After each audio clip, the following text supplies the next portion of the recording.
Hablar de Cantinflas es hablar de México. No solo del cine mexicano, sino de una identidad colectiva forjada entre la picardía, la pobreza digna y la risa como mecanismo de supervivencia. Durante décadas, Cantinflas fue mucho más que un actor. Fue un símbolo nacional, un portavoz involuntario de los marginados, y para millones de personas, una presencia familiar que atravesó generaciones.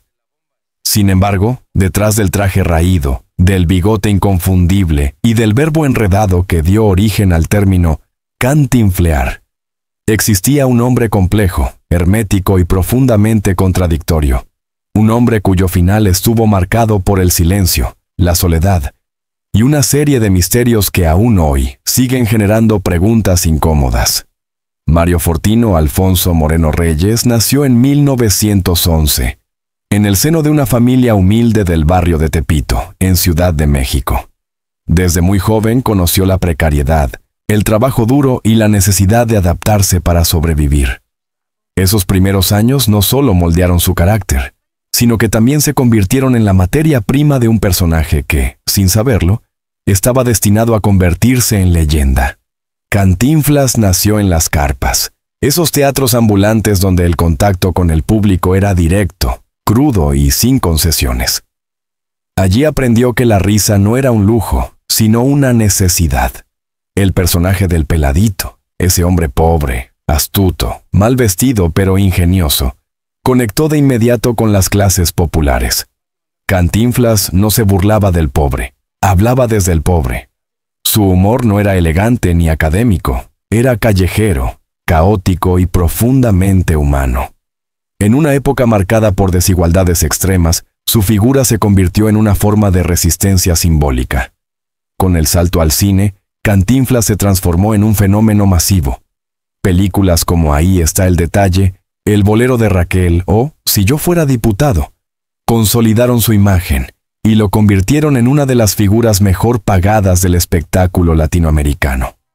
Hollywood también se rindió a sus pies cuando apareció en La Vuelta al Mundo en 80 días, logrando un reconocimiento internacional que pocos artistas mexicanos habían alcanzado hasta entonces. Pero la fama tuvo un costo. A medida que el personaje crecía, Mario Moreno parecía replegarse. Quienes lo conocieron de cerca coinciden en que era un hombre reservado, controlador y extremadamente celoso de su intimidad. El contraste entre el Cantinflas desbordante y el Mario silencioso comenzó a hacerse evidente. Mientras el público veía risas, detrás de escenas se gestaba un aislamiento progresivo. Mario Moreno no solo fue actor, fue empresario, productor y líder sindical. Durante años presidió la Asociación Nacional de Actores, ANDA, acumulando un poder considerable dentro de la industria. Ese rol le permitió influir en decisiones clave, pero también le generó enemistades. Su necesidad de control se extendía a todos los aspectos de su vida, desde su carrera hasta sus relaciones personales. Ese mismo control se reflejaba en su entorno familiar. Aunque estuvo casado durante décadas con Valentina Ivanova, su vida íntima estuvo marcada por la discreción extrema. No tuvo hijos reconocidos durante gran parte de su vida, y ese vacío afectivo se convirtió, con el paso del tiempo, en uno de los elementos centrales del drama que se avecinaba. A partir de los años 80, Cantinflas comenzó a desaparecer del foco público. Sus apariciones se volvieron esporádicas, su salud empezó a deteriorarse y el brillo mediático se apagó lentamente. A diferencia de otros grandes íconos, no hubo una despedida clara ni una transición ordenada hacia el retiro. Simplemente se fue apagando. En esos años finales, el círculo que lo rodeaba se redujo de forma alarmante. Personas de confianza comenzaron a desaparecer de su vida, reemplazadas por figuras cuya lealtad sería cuestionada tras su muerte. La prensa, que durante décadas había celebrado su figura, empezó a recibir señales confusas, rumores de enfermedades, disputas internas y decisiones patrimoniales poco claras. El gran drama de Cantinflas reside precisamente en esa dualidad. Mientras el mundo seguía riendo con sus películas, Mario Moreno enfrentaba un final cada vez más solitario. No hubo grandes declaraciones, ni entrevistas de despedida, ni confesiones públicas. El hombre que dominaba la palabra eligió el silencio. Esa elección no fue casual. El silencio se convirtió en una barrera protectora, pero también en una condena. Al no dejar claros muchos aspectos de su vida personal y patrimonial, abrió la puerta a conflictos que estallarían tras su muerte. El mito estaba intacto, pero el hombre había quedado expuesto. Cuando Cantinflas falleció en 1993, México entero se vistió de luto. Su funeral fue multitudinario, una despedida a la altura de un ídolo nacional. Sin embargo, mientras las cámaras captaban el dolor colectivo, en la sombra comenzaba otra historia, la del legado perdido, los documentos confusos y las disputas que pondrían en entredicho todo aquello que el actor había construido durante décadas. Entender quién fue Mario Moreno es imprescindible para comprender por qué su final fue tan problemático. La risa fue su escudo, pero también su máscara. Y detrás de esa máscara se escondía un hombre cuya historia real apenas empezaba a salir a la luz. Nos adentraremos en los aspectos más oscuros y menos conocidos de su vida: la fortuna, las relaciones rotas, las decisiones cuestionables y el legado que, contra todo pronóstico, terminó diluyéndose. ¿Por qué Cantinflas no solo nos hizo reír? También nos dejó una herida abierta que, décadas después, sigue doliendo. Cuando se analiza la figura de Cantinflas, suele hablarse de su talento, de su impacto cultural y de su popularidad sin precedentes. Sin embargo, existe una dimensión menos visible, pero igual de decisiva, que explica buena parte del drama que rodeó sus últimos años y el caos posterior a su muerte. El imperio económico que Mario Moreno construyó con meticulosidad, desconfianza y un control casi obsesivo. Cantinflas nunca olvidó sus orígenes humildes. Esa memoria, lejos de desaparecer con el éxito, se convirtió en una fuerza motriz que lo llevó a asegurar cada aspecto de su futuro. A diferencia de otros artistas de su generación, Mario Moreno comprendió pronto que la fama era efímera, pero el control económico podía ser duradero. Desde los años 40, comenzó a negociar contratos inusualmente favorables para la época. No solo cobraba como actor, sino que exigía participación en los beneficios, control creativo y derechos sobre su imagen. Con el tiempo, pasó de ser intérprete a productor, y luego a una figura empresarial con intereses diversificados. Su fortuna no provenía únicamente del cine. Invirtió en bienes raíces, adquirió propiedades urbanas y rurales, y colocó capital en negocios alejados del espectáculo. Todo ello se hizo, casi siempre, con una discreción extrema. Mario Moreno desconfiaba de los bancos, de los intermediarios, y en muchos casos, incluso de sus propios asesores. Uno de los pilares de su influencia fue su largo mandato al frente de la Asociación Nacional de Actores, ANDA. Desde esa posición, Cantinflas acumuló un poder político y económico considerable dentro del mundo artístico mexicano. Defendió los derechos laborales, pero también tomó decisiones que le granjearon críticas y sospechas. Para algunos, fue un líder comprometido. Para otros, un hombre que confundió la defensa gremial con el control personal. Lo cierto es que su figura se volvió intocable. Pocos se atrevían a cuestionarlo abiertamente. Esa autoridad reforzó su sensación de autosuficiencia y su convicción de que nadie podía, o debía, intervenir en sus asuntos privados. A pesar de los rumores constantes sobre su riqueza, nunca existió una cifra clara sobre el patrimonio total de Cantinflas. Él mismo alimentaba esa ambigüedad. Vivía bien, pero no ostentaba de manera excesiva. Prefería el perfil bajo, incluso cuando podía permitirse casi cualquier lujo. Sin embargo, puertas adentro, su estructura patrimonial era compleja. Propiedades a nombre de terceros, sociedades poco transparentes, documentos guardados celosamente y decisiones que solo él comprendía del todo. No era improvisación, era una estrategia basada en la desconfianza. Esa misma lógica lo llevó a modificar testamentos, cambiar beneficiarios y revisar constantemente su planificación sucesoria. El problema no fue que tomara decisiones, sino que rara vez las comunicaba con claridad. Durante décadas, Mario Moreno no tuvo hijos reconocidos públicamente. Su matrimonio con Valentina Ivanova fue largo, pero no estuvo marcado por una descendencia que garantizara una línea sucesoria clara. Esa ausencia generó un vacío legal y emocional. Cuando finalmente reconoció a un hijo en los últimos años de su vida, el contexto ya era frágil.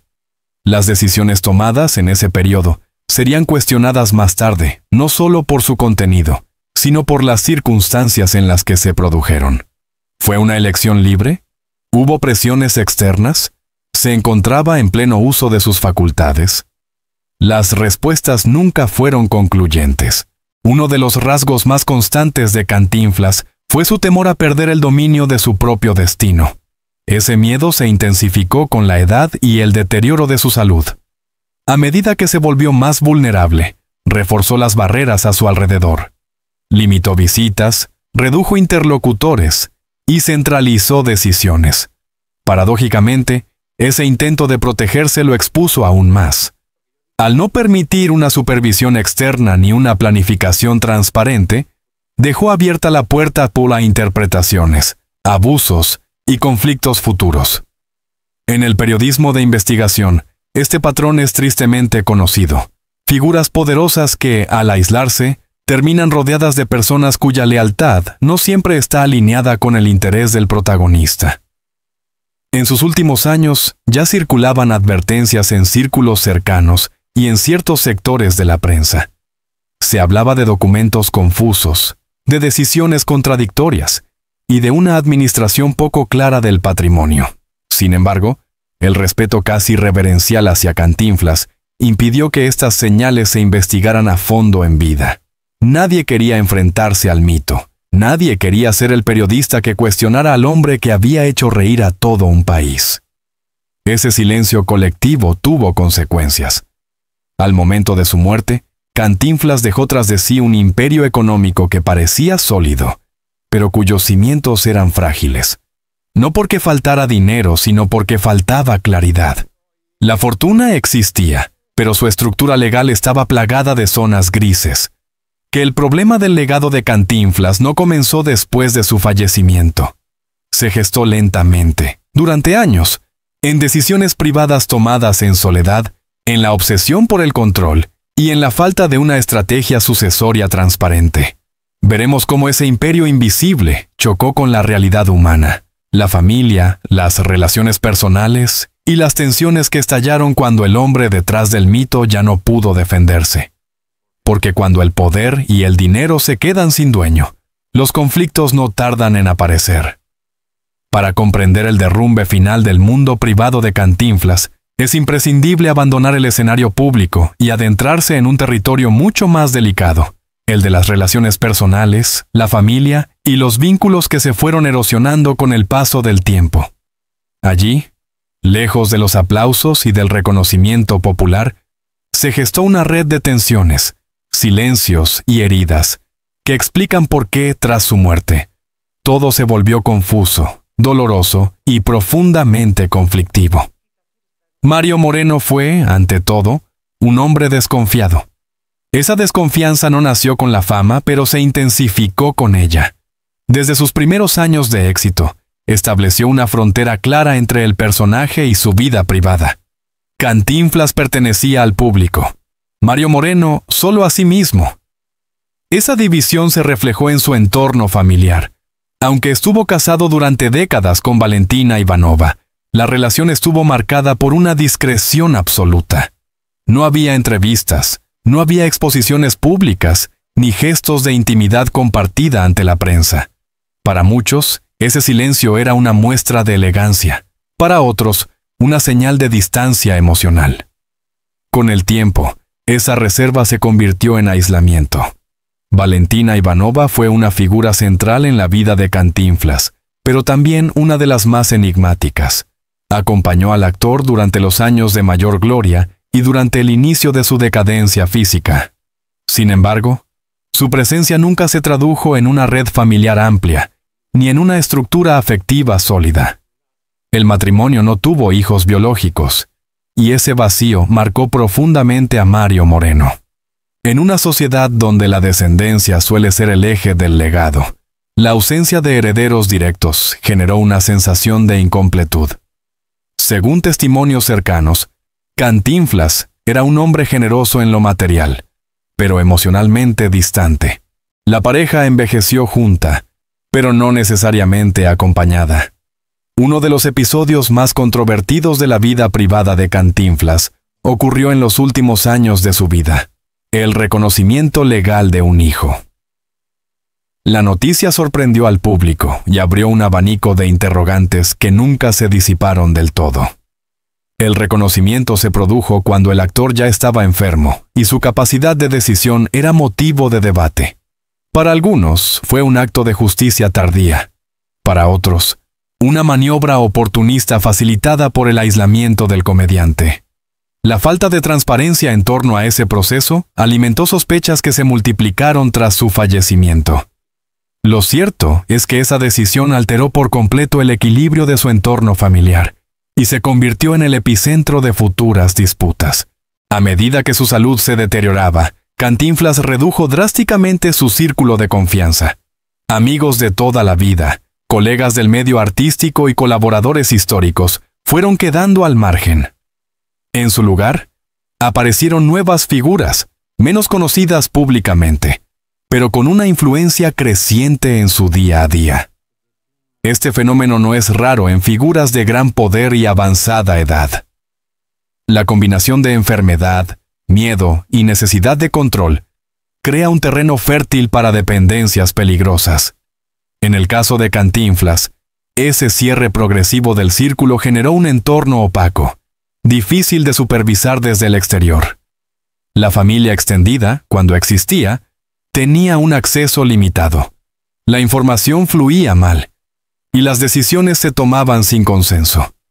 Uno de los aspectos más inquietantes de esta etapa fue el silencio.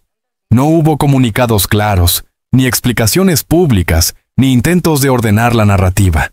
Cantinflas, el maestro del lenguaje enredado, eligió callar cuando más falta hacía hablar. Ese silencio no solo afectó a la opinión pública, sino también a su propia familia. La falta de comunicación generó malentendidos, resentimientos y una sensación generalizada de exclusión. Cada decisión no explicada se interpretaba como una afrenta, cada ausencia como un rechazo.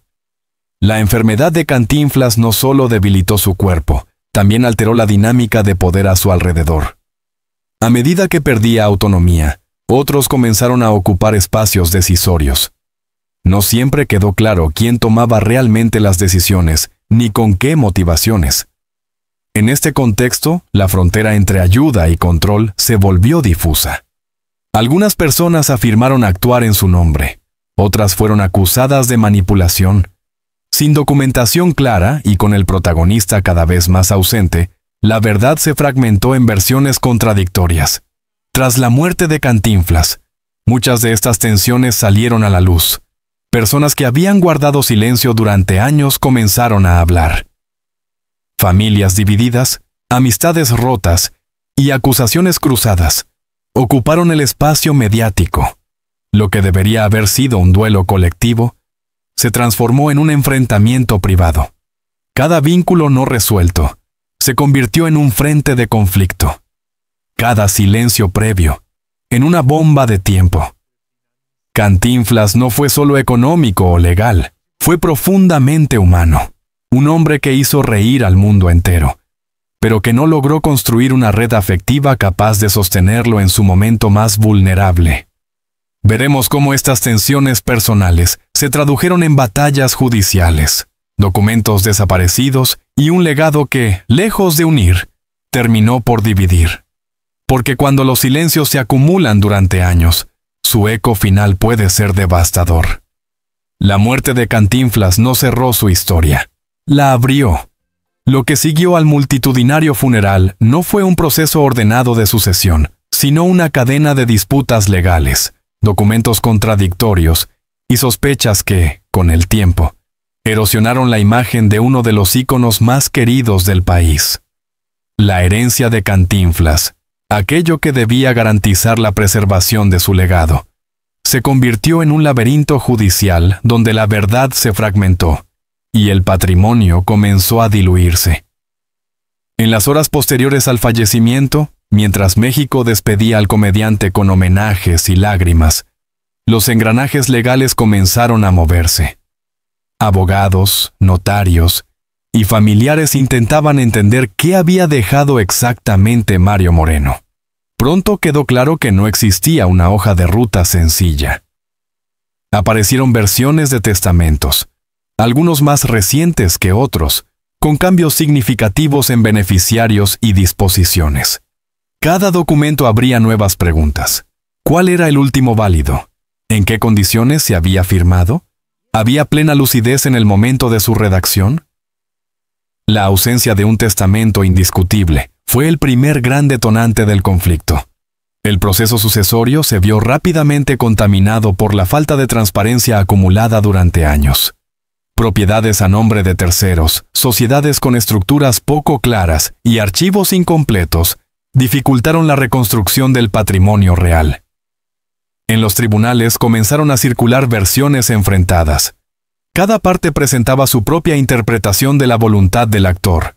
Algunos documentos desaparecieron o aparecieron de manera tardía. Otros fueron impugnados por supuestas irregularidades. La prensa, que durante décadas había protegido la imagen de Cantinflas, empezó a investigar con mayor dureza. El resultado fue un relato fragmentado, donde la certeza jurídica parecía siempre un paso detrás del escándalo. Los juicios se prolongaron durante años. Lo que debía ser un trámite administrativo se transformó en una disputa prolongada que consumió tiempo, dinero y reputaciones. Abogados especializados en herencias complejas coincidían en un punto. El caso Cantinflas era un ejemplo de lo que ocurre cuando la planificación sucesoria se construye sobre el secreto. Las audiencias revelaron tensiones familiares profundas, acusaciones de manipulación y dudas sobre decisiones tomadas en los últimos meses de vida del actor. Cada comparecencia judicial reavivaba el interés mediático y reforzaba la sensación de que el legado se estaba desmoronando ante los ojos del país. Mientras los juicios avanzaban lentamente, los gastos se acumulaban. Honorarios legales, mantenimiento de propiedades, impuestos y costos administrativos comenzaron a erosionar la fortuna. Aquello que durante décadas había sido un símbolo de éxito y previsión, se convertía poco a poco en una carga.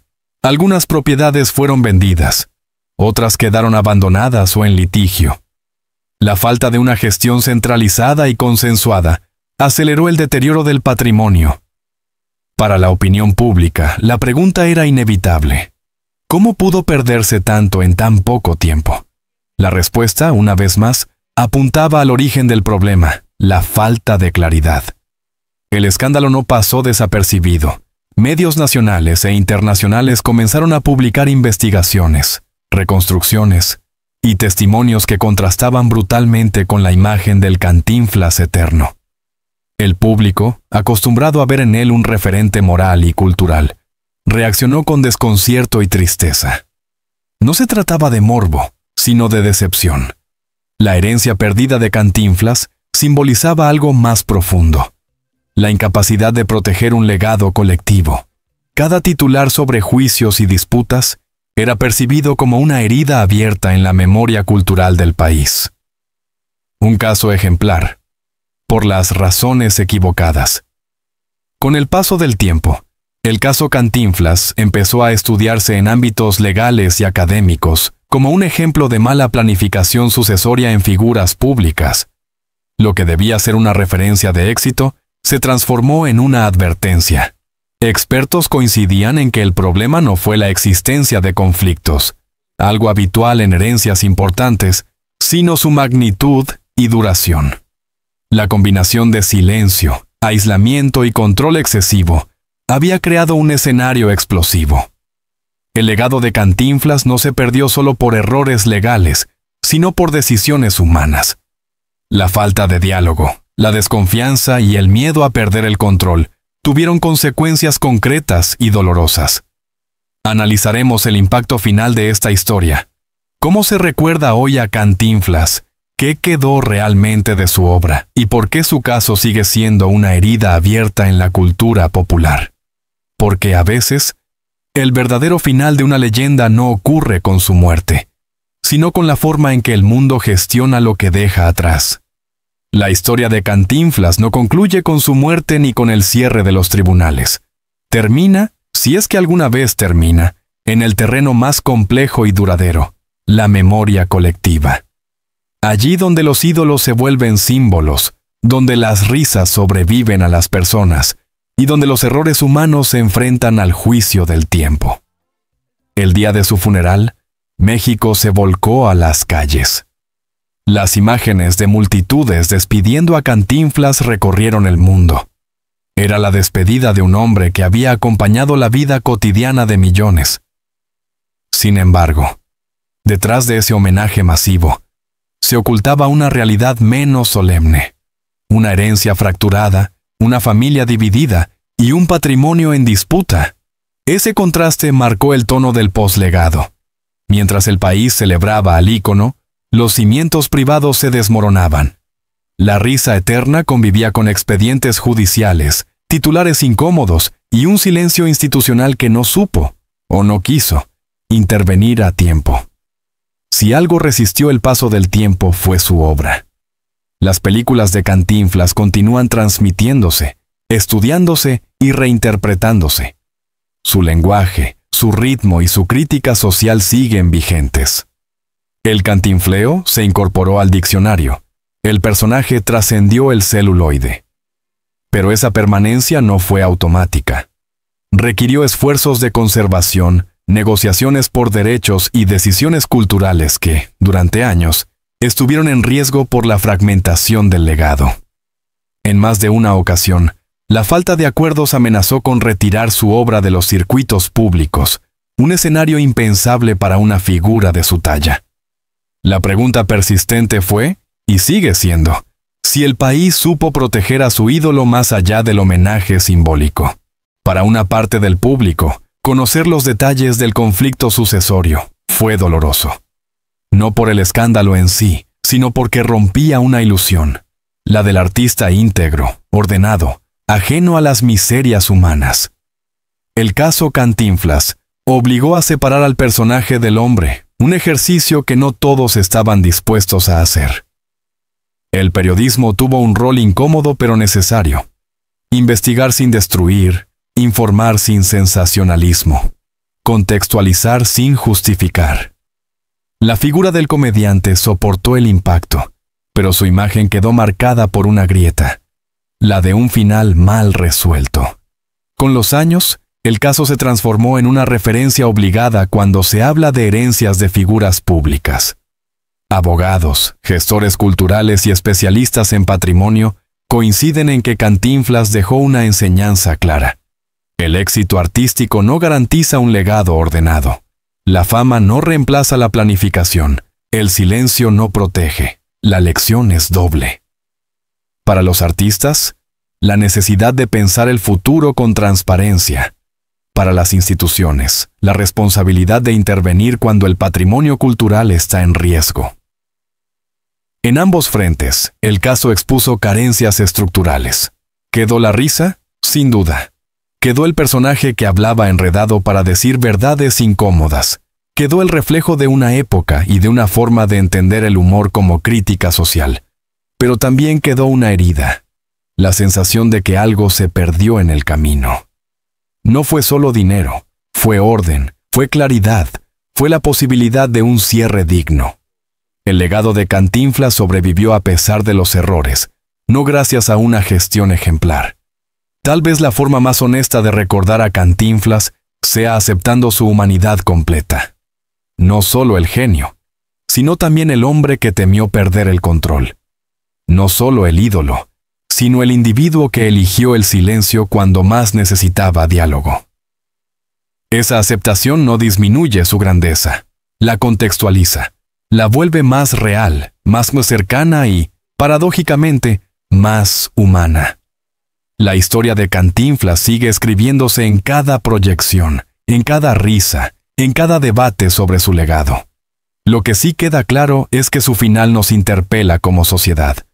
¿Sabemos cuidar a quienes nos dieron tanto? ¿Entendemos que el patrimonio cultural necesita algo más que aplausos? Cantinflas nos hizo reír para no llorar. Quizás, al mirar su final, la risa se mezcla con una tristeza inevitable. Y en esa mezcla incómoda reside la verdad más profunda de su historia.